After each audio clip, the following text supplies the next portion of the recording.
약국이나 온라인에서 몇천 원이면 사는 3% 과산화수소수 한 병이 있습니다. 대부분은 이걸 상처 소독약으로만 알고 계십니다. 약통 구석에 몇 년째 굴러다니는 갈색 병입니다. 그런데 이 병이 있어야 할 자리는 약통이 아니라 싱크대 아래 수납장입니다. 왜 아무도 이걸 안 알려줬는지 생각해 보시면 답이 간단합니다. 이 병은 약국에서 상처 소독약 자리에 놓여 있습니다. 청소용품 매대가 아니라요. 그러니 집안일을 하다가 이 병을 떠올릴 일이 애초에 없습니다. 세면대 물이 천천히 내려갑니다. 아침에 세수하고 나면 물이 발목처럼 고여 있다가 뒤늦게 빠집니다. 싱크대 배수구에서 쉰 냄새가 올라옵니다. 설거지를 다 하고 물을 내려도 몇 시간 뒤면 다시 올라옵니다. 욕실 배수구에 머리카락이 뭉쳐 있습니다. 샤워를 하는 동안 물이 발등까지 차오릅니다. 드럼 세탁기 고무 패킹에 검은 점이 생겼습니다. 빨래를 꺼내면 어딘가 눅눅한 냄새가 같이 나옵니다. 이 중에 하나도 해당 안 되는 집은 거의 없습니다. 그리고 방금 말씀드린 네 가지의 필요한 병이 지금 여러분 집 약통 안에 이미 있을 가능성이 높습니다. 그리고 이런 문제로 사람을 부르면 문제를 보기도 전에 출장비부터 시작합니다. 와서 10분 만에 끝나는 작업이어도 그렇습니다. 값은 작업 시간이 아니라 사람이 움직인 것에 붙기 때문입니다. 여기서 하나 분명히 하고 가겠습니다. 배관업체가 이걸 일부러 숨긴다는 얘기가 아닙니다. 출장기사는 문제가 생긴 다음에 부르는 사람입니다. 생기기 전에 무엇을 해두면 되는지까지 알려주는 게 그분들 일이 아닙니다. 그래서 예방 쪽은 아무도 안 가르쳐 줍니다. 오늘은 9가지를 보겠습니다. 그런데 시작하기 전에 이 영상이 다른 영상들과 다른 점을 하나 말씀드리겠습니다. 오늘 9것까지 중에 절반 이상은 과산화수소를 쓰라는 이야기가 아니라 쓰면 안 되는 자리 이야기입니다. 인터넷에 돌아다니는 과산화수소 활용법 중에는 화학적으로 말이 안 되는 것들이 섞여 있습니다. 그걸 그대로 따라하시면 문제가 해결된 것처럼 보이는데 실제로는 그대로 남아 있습니다. 그래서 오늘은 어디에 쓸 수 있는지와 어디에서는 다른 방법이 필요한지를 같이 보겠습니다. 특히 네 번째를 꼭 보십시오. 갈색 얼룩 하나 때문에 멀쩡한 변기를 바꾸는 분들이 계십니다.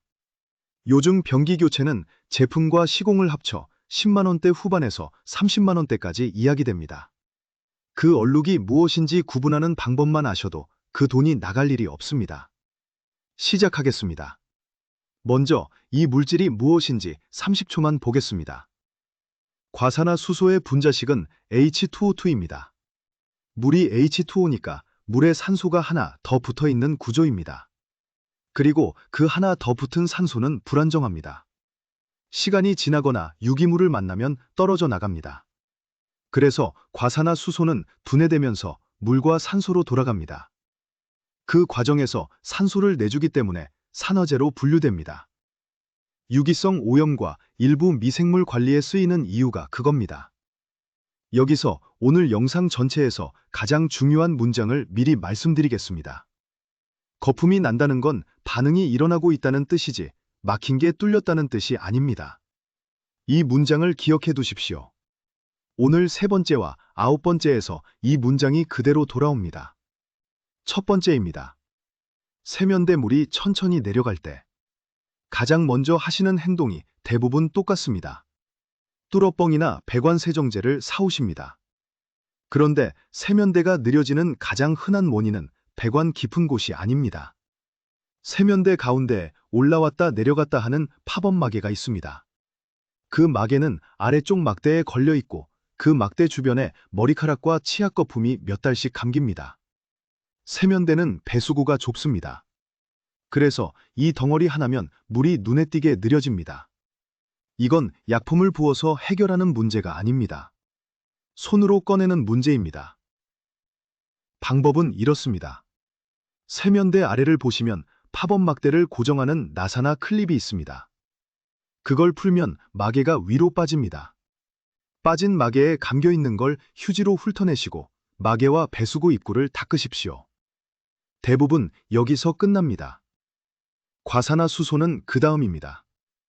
마개를 빼내고 닦은 뒤에도 배수구 입구 안쪽에 미끈한 게 남아있고 냄새가 올라온다면 그 표면에 3% 과산화수소를 적셔서 잠시 두었다가 헹구시면 됩니다.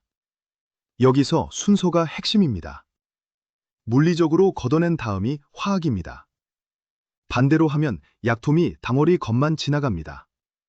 그리고 이 작업은 물이 완전히 막히기 전에 하셔야 의미가 있습니다. 이미 물이 고여서 안 내려가는 상태라면 그건 다른 이야기이고 뒤에서 다시 말씀드리겠습니다.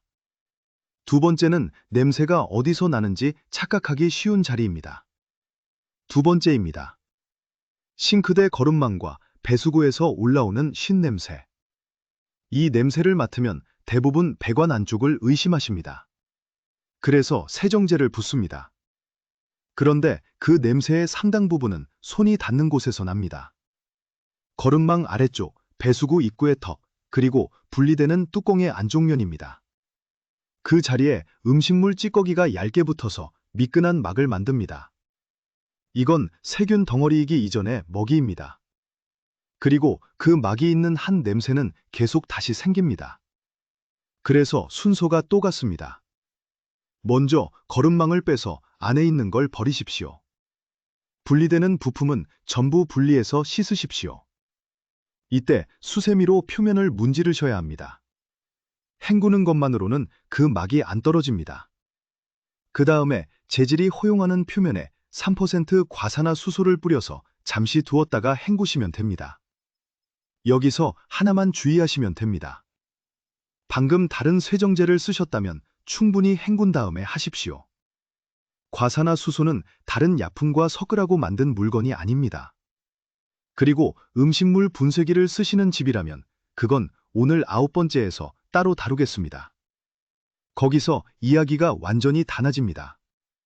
세 번째는 인터넷에서 가장 많이 퍼져 있고 가장 많이 틀린 방법입니다. 세 번째입니다. 욕실 배수구의 머리카락 뭉침. 인터넷에서 이 방법을 보셨을 겁니다. 베이킹소다 한 컵을 배수구에 붓고 그 위에 과산화수소를 붓습니다. 그러면 거품이 확 올라옵니다. 소리도 납니다. 뭔가 강력하게 일어나고 있는 것처럼 보입니다. 그리고 영상은 거기서 끝납니다. 여기서 앞에서 말씀드린 문장이 돌아옵니다. 거품은 반응의 신호일 뿐입니다. 그리고 그 거품이 어느 방향으로 가는지 보십시오. 위로 올라옵니다. 막힌 머리카락 뭉치는 아래에 있습니다. 거품은 위로 나옵니다. 머리카락은 케라틴이라는 단백질입니다. 손톱과 같은 계열입니다. 집에서 쓰는 3% 농도가 몇 분 닿는다고 그 뭉치가 사라지지 않습니다. 실제로 배수구를 여는 기사들이 무엇을 하는지 보시면 답이 나옵니다. 약품을 붓지 않습니다. 커버를 열고 꺼냅니다. 방법은 이렇습니다. 배수구 커버를 여십시오. 대부분 손으로 들리거나 나사 하나입니다. 그 안에 트랩이나 거름 부품이 분리되면 빼십시오. 머리카락 뭉치는 대개 거기 걸려 있습니다. 집게나 옷걸이 철사를 구부려서 걸어 올리십시오. 고무장갑을 끼시는 게 낫습니다. 여기까지가 실제 해결입니다. 그리고 이 다음이 과산화수소 자리입니다. 머리카락을 꺼낸 뒤에 남는 미끈한 막과 냄새, 그건 유기성 오염이라 과산화수소가 할 수 있는 일입니다. 표면에 적셔서 잠시 두었다가 헹구시면 됩니다. 그리고 마지막으로 헤어캐쳐를 하나 올려두십시오. 몇천 원입니다. 이걸 하는 순간 이 작업의 주기가 몇 배로 늘어납니다. 여기서 선을 하나 그어두겠습니다. 꺼냈는데도 물이 여전히 고이거나 몇 주 만에 다시 막힌다면 그건 배수구 입구의 문제가 아닙니다. 그때는 사람을 부르셔야 합니다. 앞에 세 가지는 출장 한 번을 아끼는 수준입니다. 그런데 네 번째는 다릅니다. 멀쩡한 설비를 통째로 바꾸는 실수를 막는 문제입니다. 네 번째입니다. 변기 안쪽에 생기는 갈색이나 주황색 링. 상황을 하나 그려보겠습니다.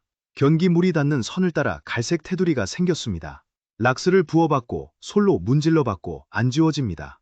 몇 달이 지나면 이런 생각이 듭니다. 이 변기가 오래된 것 같다. 바꿀 때가 된 것 같다. 그리고 검색을 합니다. 요즘 변기 교체는 제품과 시공을 합쳐서 10만 원대 후반에서 30만 원대까지 이야기됩니다. 여기서 오늘 가장 중요한 말씀을 드리겠습니다. 얼룩은 변기가 고장났다는 신호가 아닙니다. 얼룩은 그 변기에 어떤 물이 지나가고 있는지에 대한 정보입니다. 그러면 우리 집 얼룩이 어느 쪽인지 어떻게 하느냐? 도구가 필요 없습니다. 세 가지만 해보시면 됩니다. 하나, 솔로 몇 번 문질러 보십시오. 옅어지면 유기성입니다. 둘, 손톱으로 긁어보십시오. 걸리는 느낌이 나고 하얗거나 회색이면 물때입니다. 셋, 얼룩이 어떤 모양인지 보십시오. 물이 흘러내리는 자리를 따라 줄처럼 나 있고 갈색이나 주황색이면 철분 쪽입니다. 이 세 가지가 서로 다른 상대이고 상대가 다르면 써야 할 것도 다릅니다. 첫째, 유기성 오염입니다. 만졌을 때 미끈하고 색이 옅고 고르게 퍼져 있습니다. 솔로 문지르면 지워집니다. 며칠 지나면 다시 옅게 올라옵니다. 이건 과산화수소가 할 수 있는 자리입니다.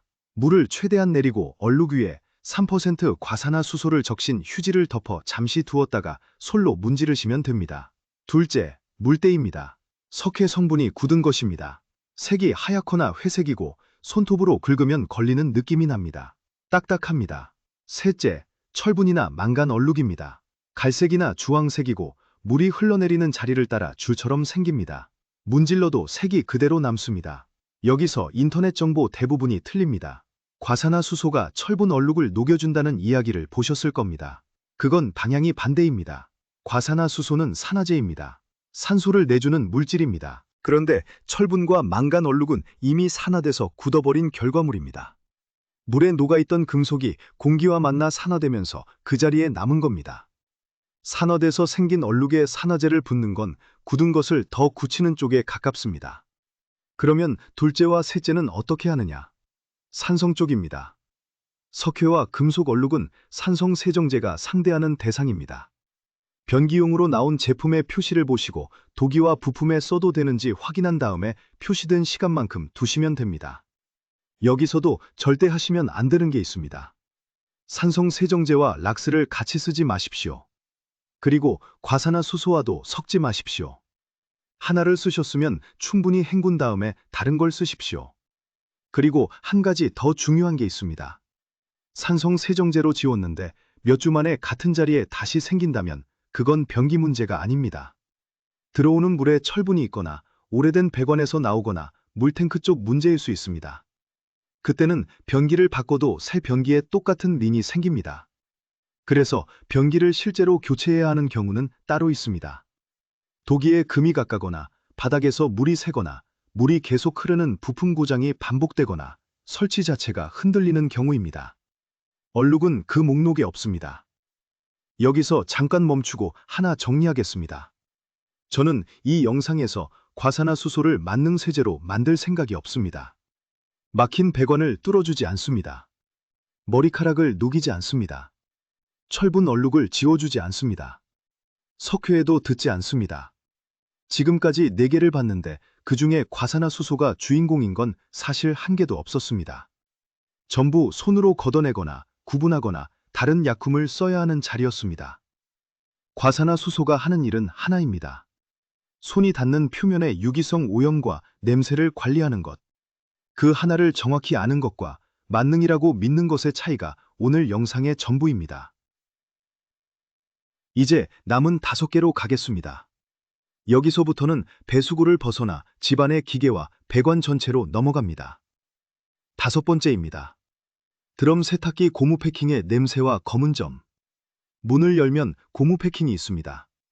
그 접힌 틈을 손가락으로 벌려보시면 물이 고여있고 검은 점이 번져있는 경우가 많습니다. 여기서 흔히 보이는 방법이 세제함에 과산화수소를 한 컵 붓고 온수 코스를 돌리는 겁니다. 권하지 않습니다. 이유가 2가지입니다. 첫째, 세제함으로 들어간 액체는 물과 섞여 희석된 채 통안을 지나갑니다. 정작 문제가 있는 패킹 접힌 틈에는 거의 닿지 않습니다. 둘째, 과산화수소는 산화제입니다. 고무는 산화제에 계속 노출되면 삭습니다. 패킹은 소모품이고 교체하려면 사람을 불러야 합니다. 냄새를 잡으려다 부품 수명을 줄이는 건 계산이 안 맞습니다. 그래서 순서는 이렇습니다. 먼저 설명서에 통세척 코스를 쓰십시오. 요즘 세탁기에는 세제를 넣지 않고 돌리는 통세척 코스가 들어있습니다. 삼성전자는 모델에 따라 한두 달에 한 번 또는 세탁기가 알려줄 때 이 코스를 돌리도록 안내하고 있습니다. 그리고 패킹은 기계가 아니라 손으로 닦는 자리입니다. 마른 수건으로 틈을 벌려서 물기를 닦아내십시오. 과산화수소는 여기서 보조입니다. 패킹 표면에 남은 자국을 닦을 때 재질에 써도 되는지 설명서를 확인한 다음 소량으로 국소적으로 쓰시는 정도입니다. 통 안에 붓는 게 아닙니다. 그리고 사실 이 문제는 청소보다 예방이 훨씬 쉽습니다. 세탁이 끝나면 패킹 안쪽 물기를 한번 훑어 닦으시고 제조사가 허용한다면 문을 조금 열어 말리십시오. 그 두 가지만으로 검은 점이 생기는 속도가 크게 달라집니다. 여섯 번째도 같은 함정이 있는 기계입니다. 여섯 번째입니다. 식기세척기 안쪽의 냄새와 물때. 여기서도 인터넷에는 과산화수소를 2컵 부으라는 이야기가 있습니다. 그런데 식기세척기 안에 끼는 건 두 가지고 둘의 상대가 다릅니다. 하나는 음식물에서 나온 유기성 오염입니다. 이건 주로 하단 거름망에 쌓입니다. 다른 하나는 물때입니다. 하얗게 굳은 그것은 석회 성분입니다. 네 번째에서 말씀드린 이야기가 그대로 돌아옵니다. 석회는 산성이 상대합니다. 과산화수소는 산화제라서 석회에 듣지 않습니다. 그래서 2컵을 부어도 하얀 자국은 그대로 남습니다. 제조사가 안내하는 방법이 훨씬 정확합니다. LG전자의 안내를 보면 통살균은 이렇게 합니다. 그릇을 모두 비운 상태에서 식기세척기 전용 클리너나 구연산을 제조사가 권하는 양만큼 넣고 살균 코스를 돌리는 겁니다. 구연산이 여기 나오는 이유가 바로 석회 때문입니다. 그리고 냄새의 상당 부분은 코스가 아니라 거름망에 있습니다. 하단의 거름망을 분리해서 흐르는 물에 솔로 씻으십시오. 여기 쌓인 걸 걷어내지 않으면 어떤 코스를 돌려도 냄새가 다시 올라옵니다. 과산화수소를 쓰신다면 분리해서 씻은 거름망 표면에 쓰는 정도입니다. 통 안에 붓는 용도가 아닙니다. 일곱 번째는 오늘 목록에서 가장 간단하고 가장 많이 오해받는 문제입니다. 일곱 번째입니다. 오래 안 쓴 배수구에서 올라오는 하수구 냄새. 상황이 정해져 있습니다. 잘 안 쓰는 욕실, 다용도실, 세탁실 바닥 배수구입니다. 며칠 집을 비웠다 돌아왔을 때 특히 심합니다. 냄새가 나니까 대부분 약품부터 부으십니다. 과산화수소든 락스든요. 그런데 이건 오염 문제가 아닙니다. 구조 문제입니다. 배수구 아래에는 관이 U자로 꺾인 구간이 있습니다.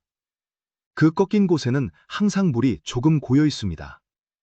그 고인 물이 하수구 냄새를 막는 뚜껑입니다. 봉수라고 부릅니다. 물이 있으면 아래에서 올라오는 가스가 그 물을 통과하지 못합니다. 그게 전부입니다. 아주 단순한 구조입니다. 그런데 그 물은 증발합니다. 안 쓰는 배수구는 물이 새로 들어오지 않으니까 며칠에서 몇 주면 마릅니다. 여름에는 더 빠릅니다. 마르면 뚜껑이 열린 겁니다. 그때부터 냄새가 올라옵니다.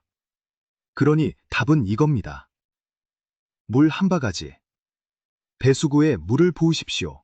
봉수가 다시 차면 대부분 그 자리에서 냄새가 멎습니다. 과산화수소는 하수가스를 막지 못합니다. 막는 건 물입니다. 그리고 예방은 더 간단합니다. 안 쓰는 배수구에 한 달에 한 번 물을 부어두십시오. 오래 집을 비우실 때는 나가기 전에 한 번 부어두시면 됩니다. 여기서도 선을 그어두겠습니다. 물을 부어 봉수를 채웠는데도 냄새가 계속 난다면 그건 트랩이 깨졌거나 연결부가 벌어졌거나 통기 쪽 문제일 수 있습니다. 그때는 사람을 부르셔야 합니다.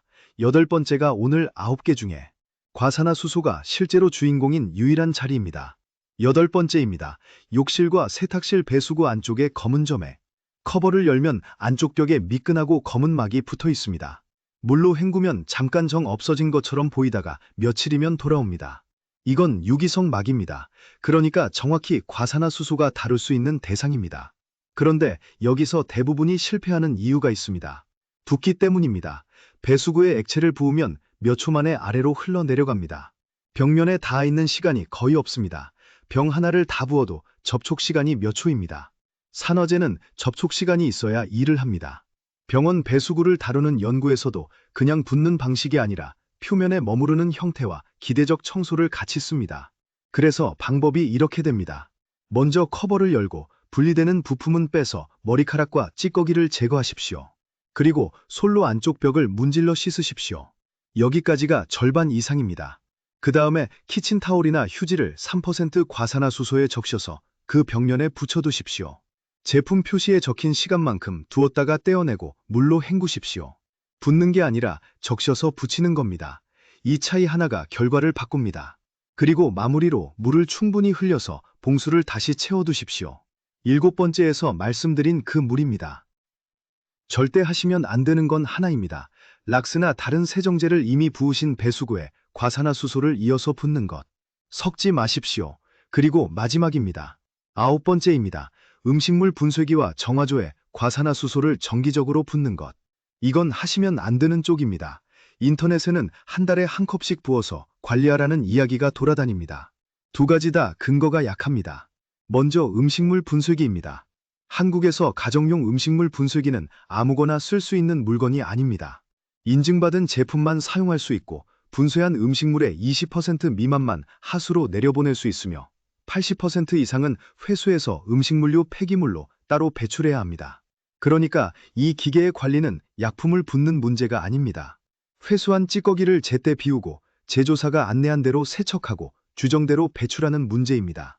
한 컵을 붓는다고 회수통에 쌓인 게 사라지지 않습니다. 다음은 정화조입니다. 미국 환경보호청 자료를 보면 과산화수소가 한때 정화조의 침투층을 되살리는 용도로 홍보된 적이 있습니다. 그런데 이후에 나온 근거는 반대 방향이었습니다. 과산화수소가 토양의 미세 구조를 흐트러뜨려서 물이 빠지는 성질을 떨어뜨리고 결과적으로 시스템 수명을 줄일 수 있다는 겁니다. 그리고 애초에 한국 도시 가정에서는 이게 기본값이 아닙니다. 우리나라 공공하수도 보급률은 90%를 넘습니다. 대부분의 아파트와 주택은 정화조를 개인이 관리하는 구조가 아닙니다. 여기서 오늘 처음에 말씀드린 문장이 마지막으로 돌아옵니다. 거품이 난다고 관리가 된 게 아닙니다. 과산화수소 한 컵이 정기 점검과 규정에 맞는 배출을 대신해주지 않습니다. 이제 마지막으로 안전에 관한 것들을 정확히 하고 끝내겠습니다. 여기부터가 오늘 영상에서 제일 중요한 부분입니다. 첫째, 오늘 이야기한 건 전부 가정용 3% 제품입니다. 인터넷에는 35% 같은 고농도 제품도 팔립니다. 공업용이나 농축 제품입니다. 고농도 과산화수소는 피부에 심한 화상을 남길 수 있고 증기를 마시면 호흡기를 다칠 수 있습니다. 농도를 확인하시고 3%가 아니면 오늘 방법에 쓰지 마십시오. 둘째, 락스와 절대 섞지 마십시오. 같은 배수구에 이어서 붓는 것도 섞는 겁니다. 셋째, 식초와 같은 통에 섞지 마십시오. 조건에 따라 과초산이라는 물질이 생길 수 있는데 자극이 훨씬 강한 산화제입니다. 인터넷에 도는 조합 중에 이게 꽤 있습니다. 넷째, 배관 세정제나 변기용 산성 세정제를 이미 부으신 곳, 그리고 무엇이 들어있는지 모르는 배수구에 이어서 쓰지 마십시오. 하나를 쓰셨으면 충분히 헹구고 시간을 두십시오. 다섯째, 환기를 하시고 오래 만지실 때는 장갑을 끼십시오. 튀면 눈이 제일 위험합니다. 여섯째, 보관은 서늘하고 어두운 곳입니다. 열과 빛에 분해되기 때문이고 병이 갈색인 이유가 그겁니다. 오래된 병이 아무 반응도 없다면 효과가 없어진 겁니다. 그리고 일곱째, 오늘 3번 말씀드린 문장을 마지막으로 한 번 더 드리겠습니다. 거품이 난다고 소독이 끝난 것도 아니고 막힌 게 뚫린 것도 아닙니다. 여기까지가 약품 이야기고 이제 약품을 놓아야 할 때입니다. 다음 중 하나라도 해당되면 오늘 방법을 쓰실 상황이 아닙니다. 물이 심하게 역류할 때, 배수구에서 물이 올라올 때, 여러 곳이 동시에 안 내려갈 때, 그건 각 배수구가 아니라 아래쪽 본관 문제입니다. 같은 자리가 몇 주 만에 반복해서 막힐 때도 마찬가지입니다. 어딘가에서 물이 새고 있을 때, 배관이 파손됐을 때, 그리고 봉수를 채웠는데도 하수구 냄새가 계속될 때, 그리고 이미 다른 약품을 부어놓은 상태일 때, 사람을 부르시면서 무엇을 부었는지 꼭 말씀해 주십시오. 모르고 작업하면 그분이 다칩니다. 이런 경우에 필요한 건 병이 아니라 사람입니다. 정리하겠습니다. 오늘 9개를 다시 보면 이상한 게 하나 보이실 겁니다. 과산화수소가 진짜 주인공이었던 건 8번째 하나입니다. 나머지는 손으로 걷어내거나 얼룩을 구분하거나 물을 붓거나 제조사 코스를 쓰거나 아예 하면 안 되는 자리였습니다. 그런데 그게 이 병이 쓸모없다는 뜻이 아닙니다. 오히려 반대입니다. 집안일에서 돈이 나가는 지점은 문제가 어려워서가 아닙니다. 문제가 무엇인지 모르는 상태에서 아무거나 붓기 때문입니다. 머리카락에 약품을 붓고 석회에 산화제를 붓고 마른 봉수에 세정제를 붓습니다. 그리고 해결이 안 되면 사람을 부릅니다. 무엇이 무엇의 상대인지 아는 것. 그게 몇천 원짜리 병 한 개보다 훨씬 큰 돈을 아껴줍니다. 오늘 9